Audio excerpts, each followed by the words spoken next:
Good afternoon and welcome to today's webinar on early intervention for managing psychological injuries. My name is Stephen Campbell and I will be your facilitator for today. Before I introduce you to Chris Foley, our presenter for today, we have some tips on making the most of your webinar experience. Firstly, the presentation will go for approximately 40 minutes. At the end of the presentation, there will be an opportunity to answer your questions. You can ask questions at any time using the box on the right of your screen, and we will collate and answer as many as we can towards the end. Also, to encourage you to interact throughout the presentation, we will ask poll questions. Again, a simple prompt will pop up on the right side of your screen, and you will have a brief moment to respond. A copy of this webinar will also be emailed through to you shortly and available on the website. If you're having some audio issues, please use the chat box on the right-hand side of the screen and we will have our IT expert assist you.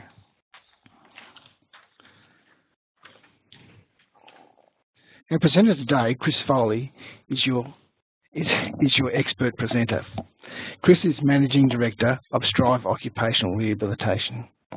Chris holds qualifications in occupational therapy, family therapy, working in ethnic communities, Scots Work International Negotiation, mediation, conflict coaching, organisational behaviour, and an MBA in organisational dynamics and leadership. With an extensive background spanning over 25 years in the field, Chris feels that the experience of working with injured workers and employers to overcome barriers to work and find solutions to injury, disability and engagement in useful and meaningful work has been a continuous passion. Keeping people engaged at work has meant their sense of self-worth has remained intact, and employers who once did not know how to accommodate injuries and disability had a way of finding solutions for people. The benefit of this being high social engagement and workplace morale, leading to better productivity. Chris will be able to provide guidance on how to better understand mental health and psychological factors, as well as why early intervention plays an important role in getting the injured worker back to work. The injured worker and the employer may be faced with barriers during the return to work process, and Chris will be able to explain the connection of its consequences. Thank you, Chris. Thanks, Steve. Appreciate that intro. I feel like I've never actually had a chance to work. It seems to me that I've studied a lot.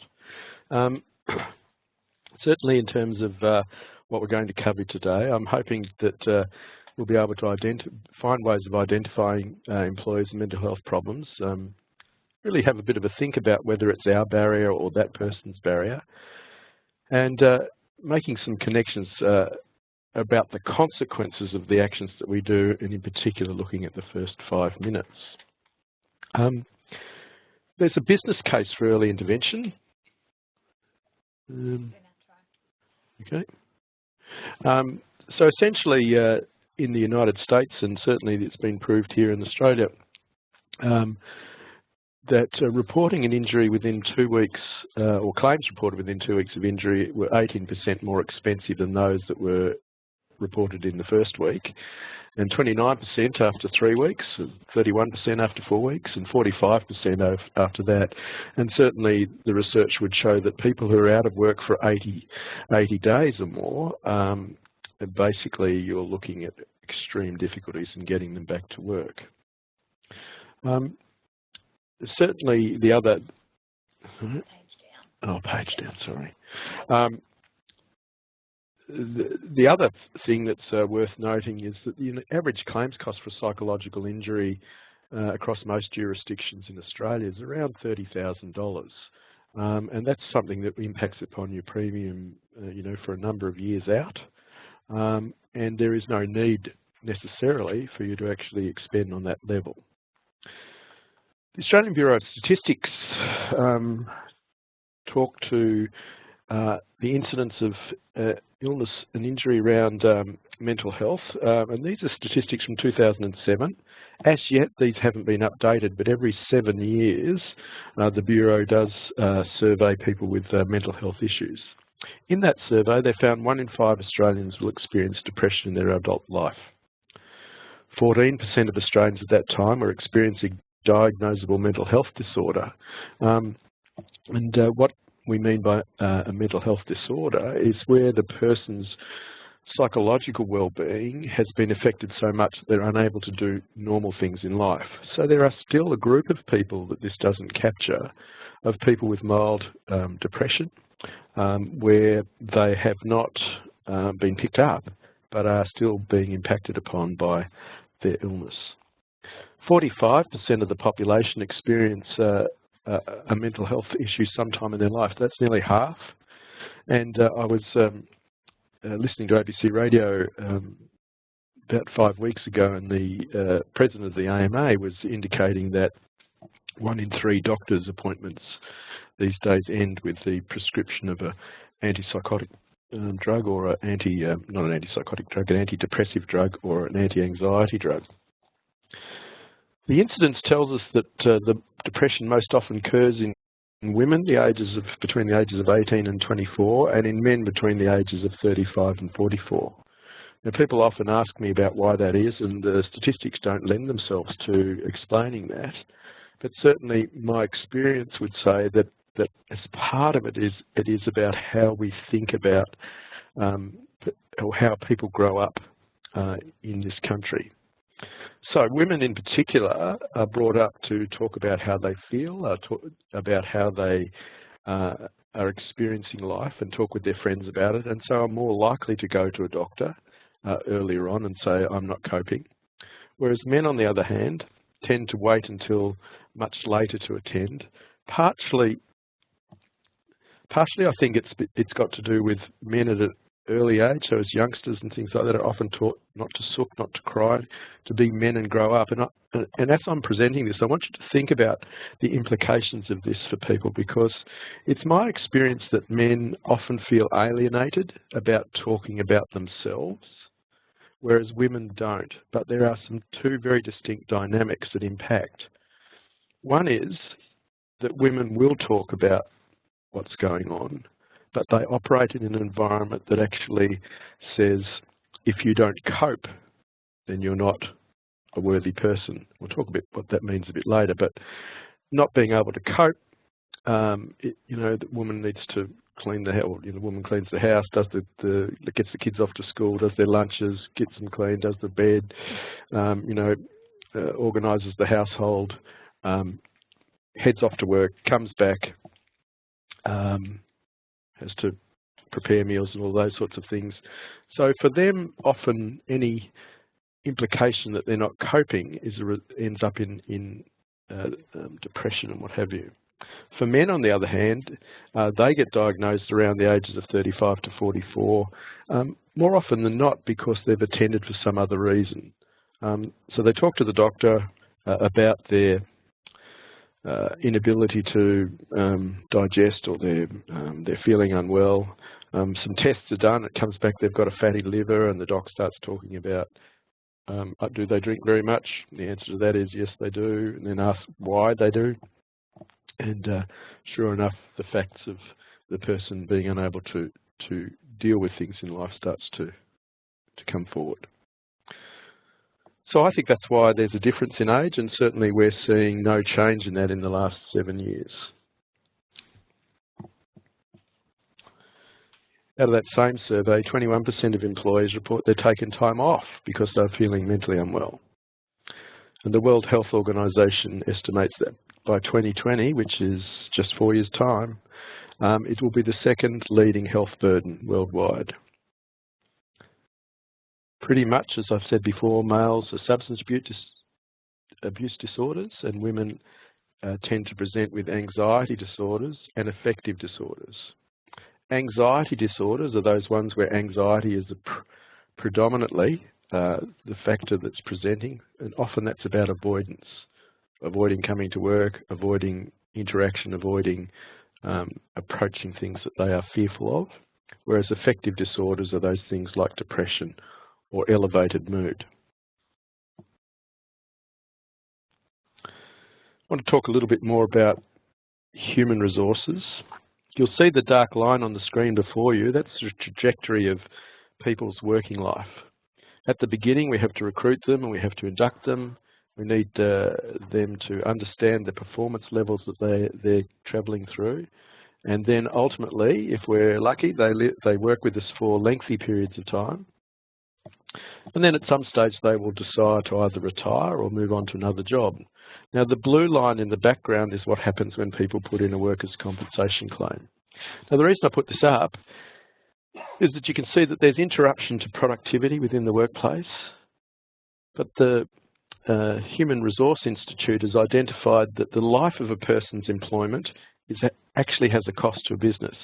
So to replace someone, it costs 3 times their salary in order to replace them. So if you've got people who you are turning over in a short space of time, it's costing your business 3 times that person's annual salary and time and productivity. So there's good reasons to be thinking about people long before a claim is actually placed on your desk. If you're thinking about your workplace and the sort of work in there, this is a graph that is often used to talk about peak performance in organisations. On the left-hand side is healthy performance, and across the bottom is the amount of stimulation that a person derives from their workplace. So we've all been in workplaces perhaps where on the right-hand side there's overload, and typically that sort of workplace is where you come in on a Monday morning and your in-tray's full, and by the time you leave at the end of the day, you've made no dent on that, and the next day you've got 2 in-trays, and the third day you've got 3 in-trays. And often for people, that continuous avalanche of work coming in becomes one of them feeling depressed about not being able to achieve, feeling unable to actually do the work and unable to feel valued within the workplace, just from their own views of the world. On the left-hand side, you've got people who actually don't have enough to do. And interestingly, one of the things that happens there is you get exactly the same psychological injury from people who are underloaded as you do overloaded. The cause of that are slightly different, but the belief system that the person has is much the same. Where a person's underloaded, then feeling undervalued, you often get workplaces there where people are sitting around talking to each other. You'll have them more likely to be angry with the workplace because they've got time to sit around and talk with each other. And on the right-hand side, you've got people who don't have time to do that, but the sort of talking that goes on is about nobody cares about us. All of these impacts are on early intervention. Because if we are aware that this is going on in the workplace, you will have people who are succumbing to that. And the best example I can give you of that is some years ago I was asked to come and interview and see if we could assist a man who had quite an unusual job. He flew around the world. He was a high-flying performer within his company. He had a narrow set of skills that weren't actually found in many places, and he'd been working over in Africa for 9 months and come back to Brisbane, had a glorious office overlooking the river, and but he was awaiting for the company to sign up a contract that was happening in South America, and this kept getting delayed. His manager worked in Singapore, and so as time went on, he had less and less to do. Now, he had a salary that was fairly extraordinary, but sitting in his office thinking about things, he kept ringing his boss up and saying, "Hey, I can go and do some things. You know, I'm even happy to go and work in the IT department and answer questions and things like that." But the boss said, "No, just stay there. You work hard enough as it is." As time went on, he started to think about, because this was around the time of the global financial crisis, he started to think about maybe this contract wasn't going to get signed. Maybe the high mortgage that he had wasn't going to get paid. Maybe that his children were going to have to leave private school, and he started to think that perhaps he wasn't good enough. And because he had a lot of time to think about this thing, that's gradually wound him down and down and down until one day he sat in his office thinking about taking his own life. Unfortunately, he managed to talk to the HR people who said, no, let's get someone involved.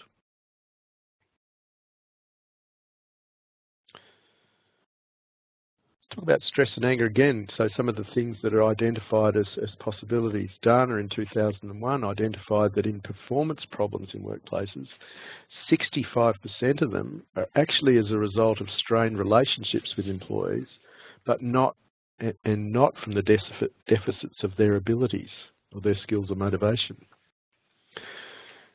That's a fairly startling fact. So, often we go down the path of performance management and suddenly get a work cover claim or a stress certificate from the person.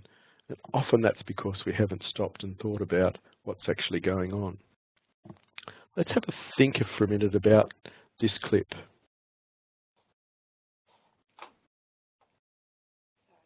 You all right?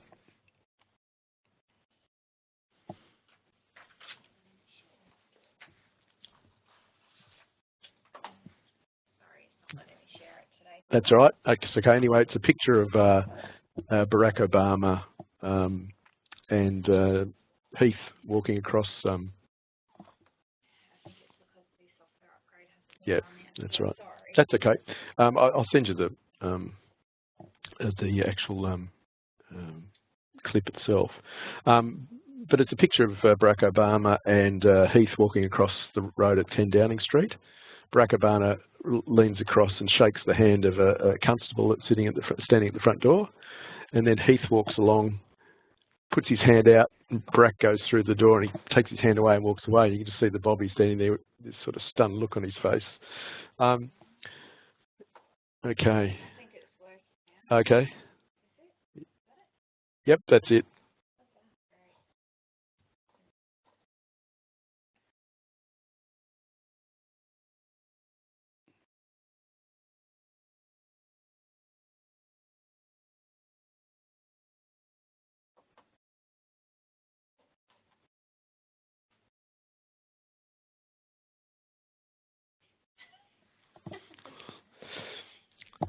Oops. So you can see in even in that little vignette there's a strong message that gets transmitted in workplaces that we often don't think about. It's good. Yep. Yep.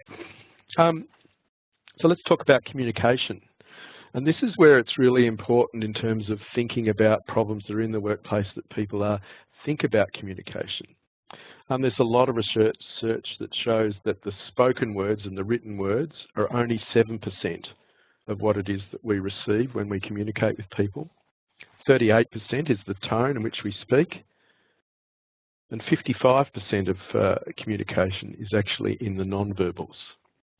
And so there, you would understand people misinterpreting directions or instructions that are sent via email, because more often than not, they are just 7%.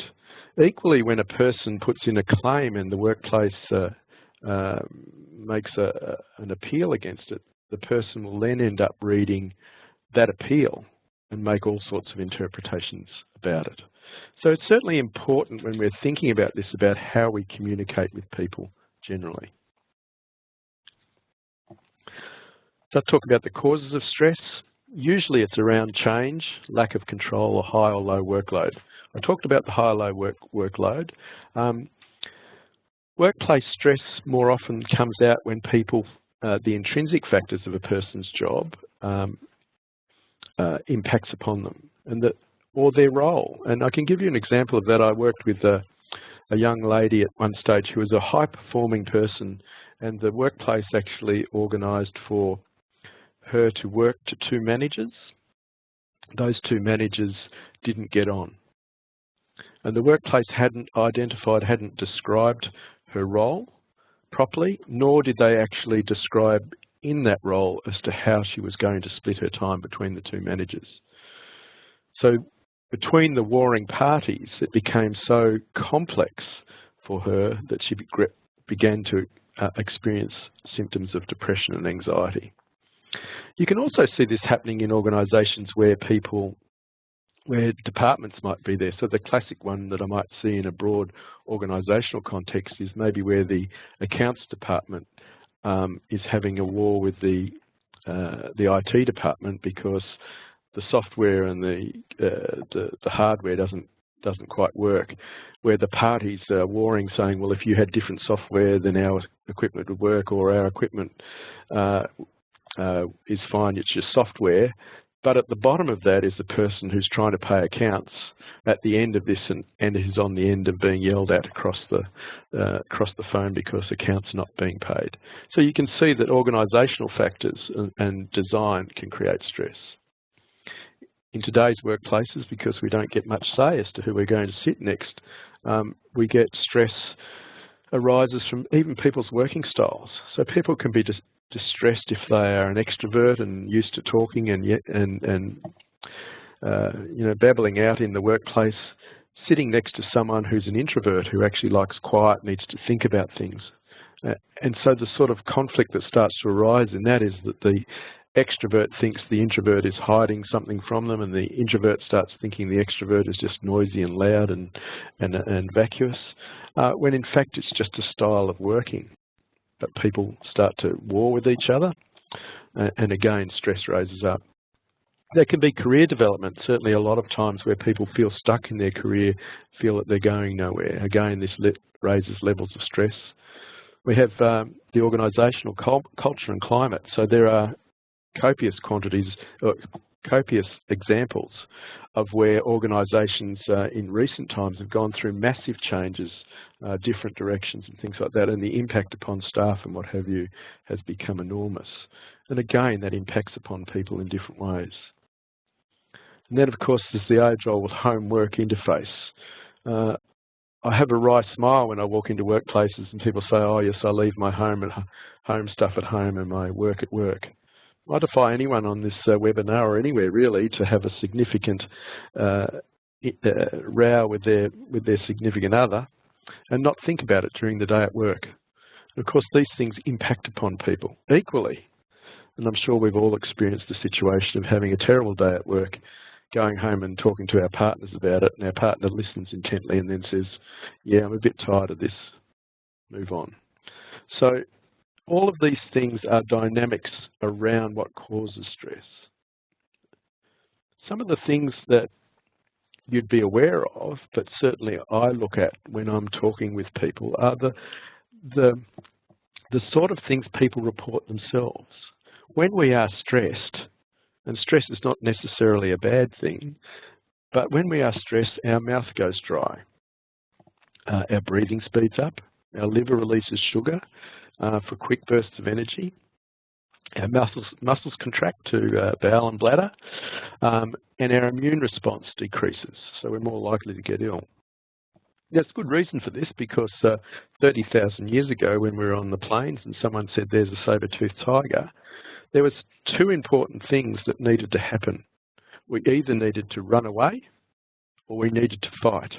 And all of these things that are happening that I'm talking about here are critical to fighting or running away. Our muscles become tense and ready for action.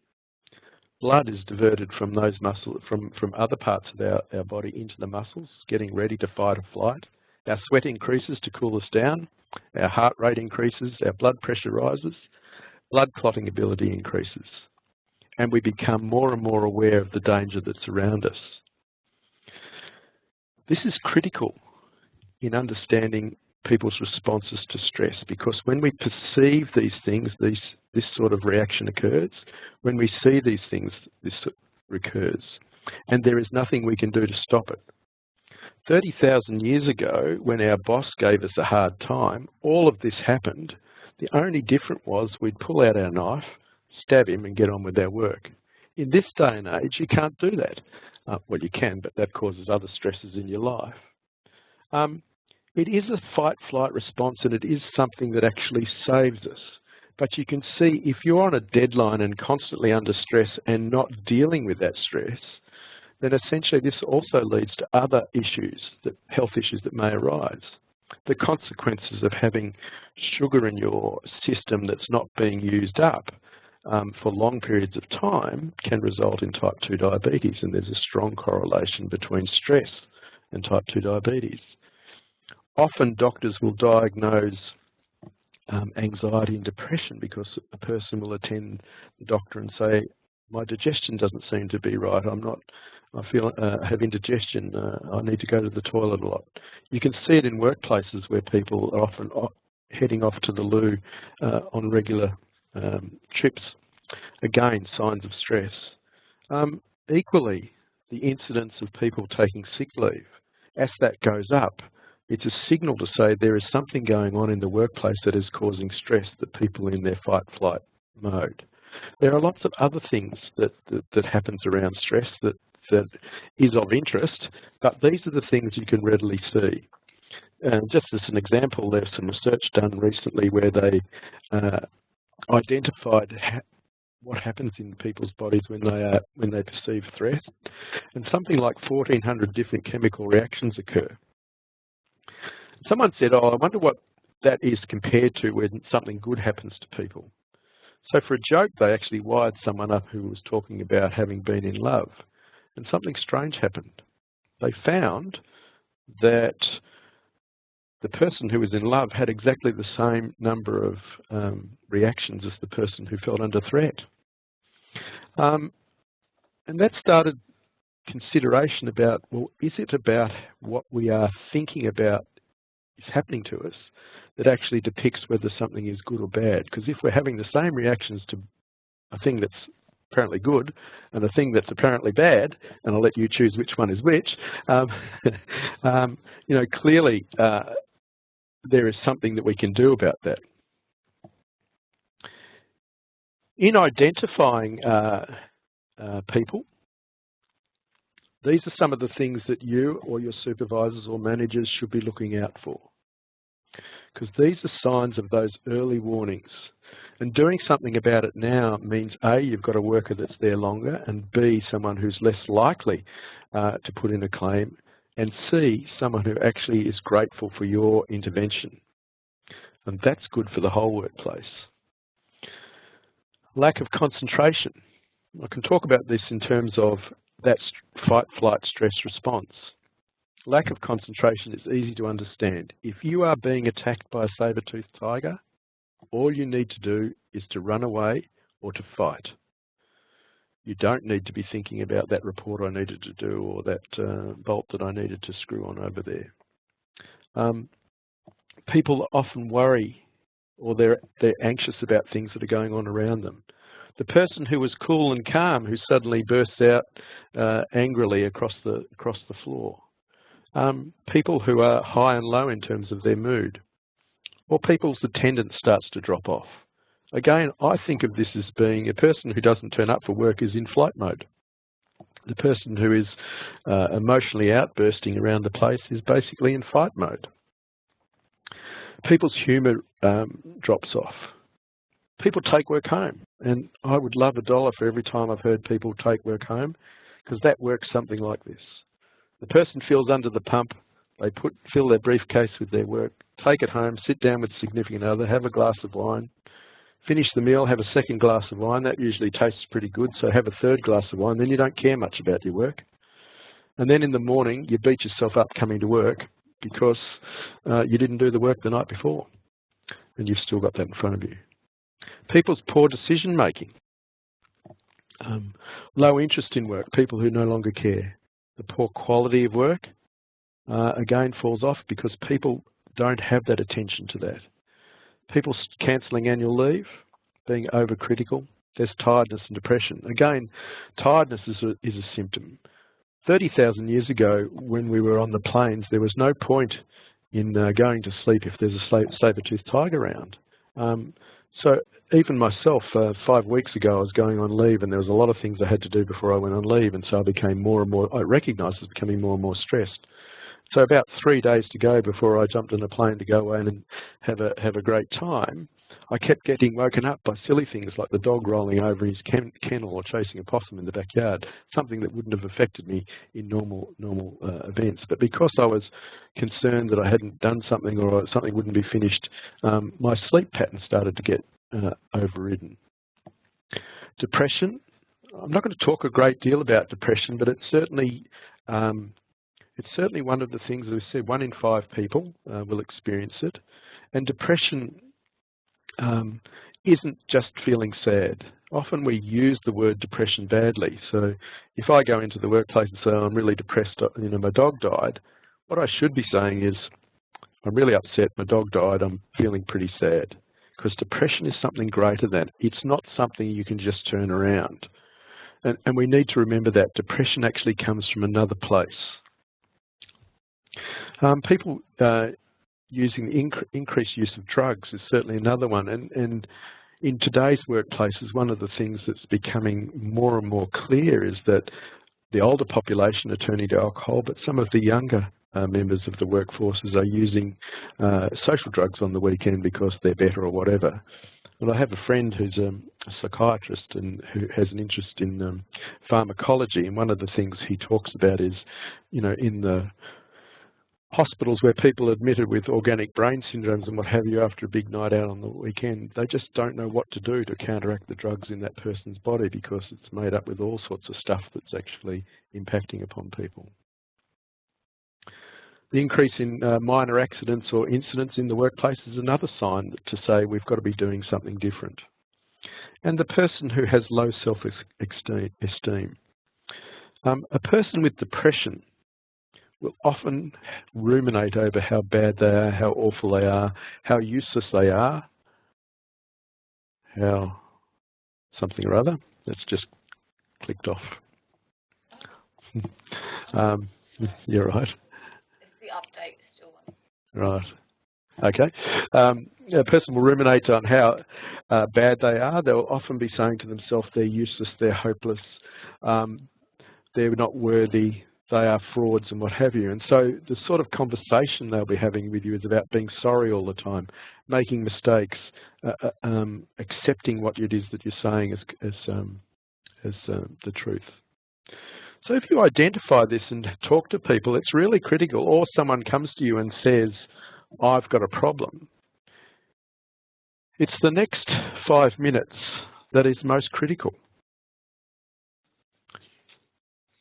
Certainly my experience over the time says that people who are experiencing stress and what have you, their first point of call will be to say to someone in the workplace, I'm struggling. In those circumstances, it's what the person says that will matter most. I'm sorry about my phone going off there. I'll have that turned off on the day. So the first thing is about thinking about active versus passive listening. We need to be motivated. We need to actually want to believe in people in our workplace. If you don't like the person, that's going to come across to them. Being motivated to actually find a solution is the first thing you have to be. Making sure that you make eye contact. Be interested in what they say. Avoid distracting actions. Have empathy for what's going on for them. Think about the whole picture and ask questions. It's critical at this stage that you don't actually offer solutions. People have a problem.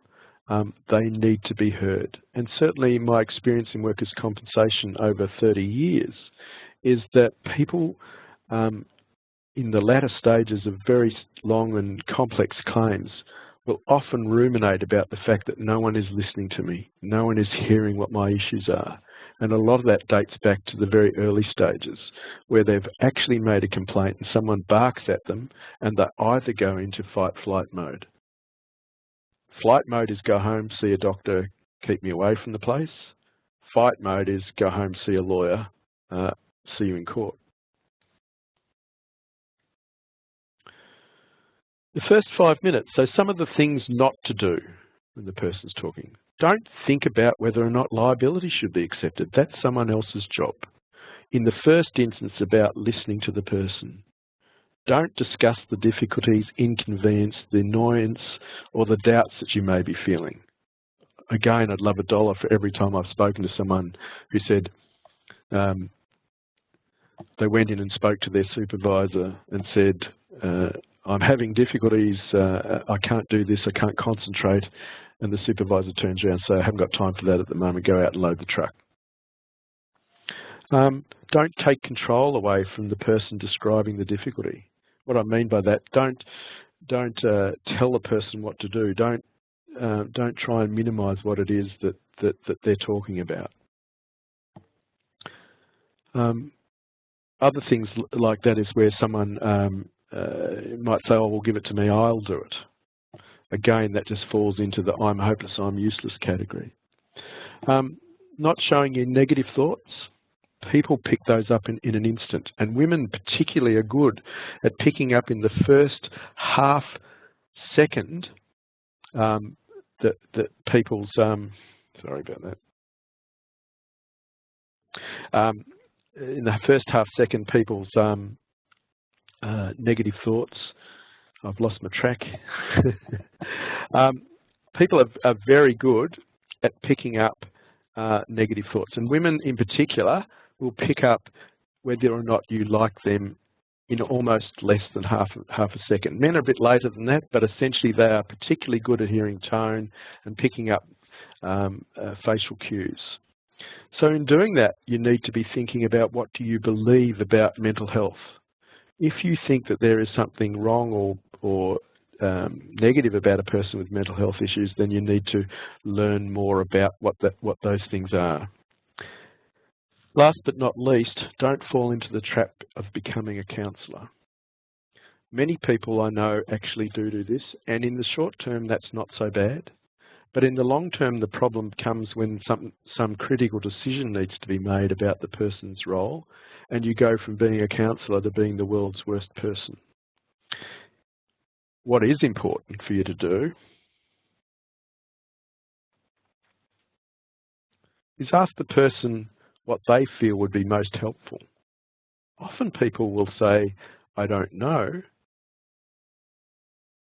but helping them to actually explore what options might be there, whether it be, for them to think about EAS or EAP, whether or not you get a provider involved, or whether they take some time off, or what it is they do, getting them to think through the solution, depending on what the issue is that they have.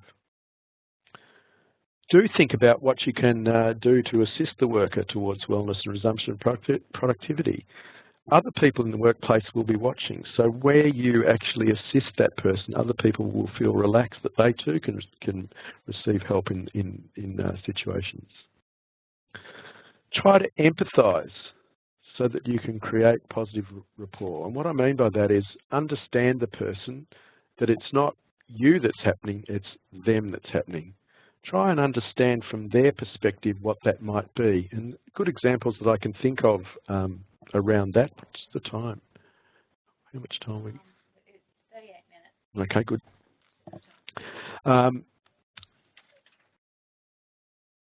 People will fall into the trap of being a counsellor, try to empathise. Trying to understand where the person's coming from is critical, and often I'll have experience with people, certainly in my days in psychiatric hospitals, where one of the things that people remembered most of all were the people who listened. One of the things that people found most difficult were the people who tried to convince them that there was nothing wrong with them. Often the person himself experiences negativity and what have you, and the task for them is to actually try and regain mastery in their own life. So the sorts of styles that actually can help as opposed to not help is trying, the things that don't help is where people start to look for the causes. Well, what's happening? Why is this doing? What are you doing? What are we doing? We're not doing that. All of those sorts of things. Looking in the past doesn't help. Seeking the truth about what the problem is. Oh, it's nothing to do with work, it's because your wife's left you. All of those sorts of things impact upon people in very negative ways. Interested in being interested in what maintains the problem is not helpful. What is helpful, and certainly found this from people, is people who can sit and say, well, what sort of solution have you tried? What can you do? Have you thought of this? Have you thought of something else? Look to the future. What can we do from here on in? Not what caused it, but what can we do from here on in? The person themselves will be able to articulate what they're finding difficult. Focusing on what works and what theories that you might have that actually help.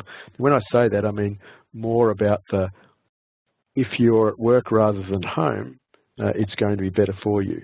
So talking those sorts of things through with people is useful. And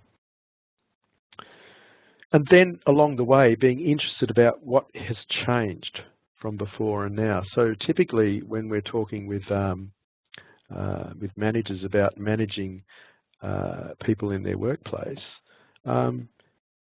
is to think about why is it different now? So the conversation about someone who's not performing in the workplace might be, but you used to be able to make 100 widgets a year ago, and now you're only doing 50. I don't understand what's going on. Giving the person the opportunity to actually explain what's going on for them. It may be that they have an alcohol problem. It may be that they have problems at home, but allowing them to actually provide you with the reason rather than putting it in their mouth is going to end with a better outcome. Intervening as early as possible. So where workplace conflict occurs, things like mediation or conflict coaching is critical.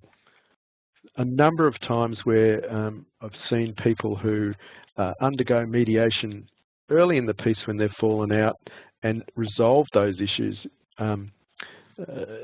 certainly is a better outcome than waiting 2 years and for trying to then mediate at that time, because more often than not the parties are still at war with each other. Providing coaching to managers and supervisors about what's going on around mental health issues, what they can expect, that the person's thinking is going to be impacted upon. Providing EAP for people, and EAP is a particular model of interaction where the worker goes and develops up a plan to deal with their issues or their families.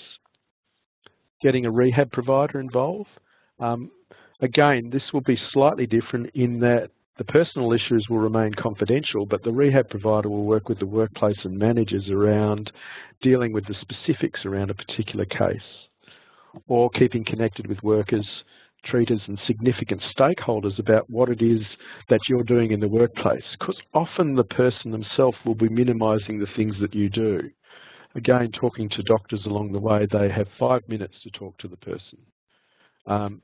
If the person's giving themselves a message that they're not worthy, and the doctor says, well, what can you do at work? The person themselves might turn around and say, well, nothing, because I'm not worthy of anything and people don't like me. And the doctor will go, okay, we'll give you time off, rather than engaging with the doctor about we have this work and we can do this and we can actually provide support for the person. Oops, wrong way. The take-home messages. Identify at-risk behaviours and act early, and refer early. When I say refer early, do something about it early. Deal with interpersonal conflict as it arises, and often we think, oh, it'll blow over. It never does. It should be dealt with at all times. Deal with harassment issues quickly. Support stressed staff.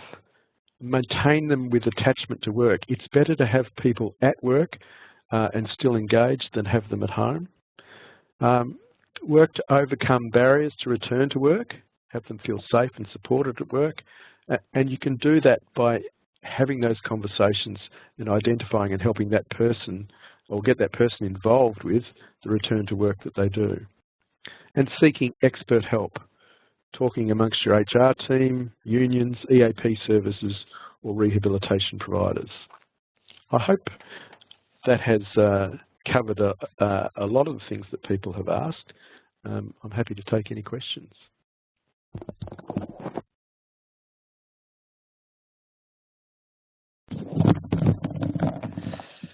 Thank you for your informative and enjoyable presentation, Chris. We have a number of questions from our audience and would like to answer some of those now.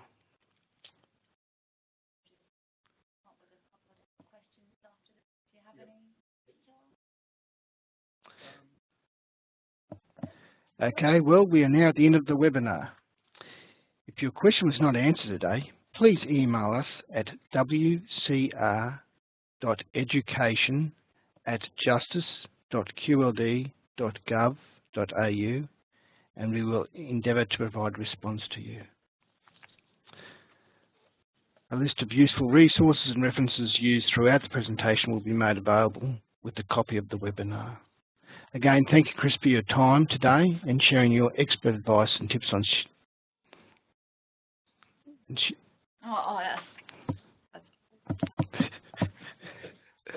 I was listening. That was my take-home message. The Workers Compensation Regulator is committed to supporting return-to-work coordinators, so we have established a return-to-work coordinator community on Facebook. To ensure that you receive regular communication and current information from the Workers Compensation Regulator, join us using the address on your screen. Subscribe to the e-bulletins and be the first to hear about upcoming webinars through the Return to Work Coordinator Community Facebook page. On behalf of the Workers Compensation Regulator, I would like to thank you for participating in your webinar today. Your feedback is valuable for future webinars, so be sure to take a couple of minutes to complete our survey. Bye for now.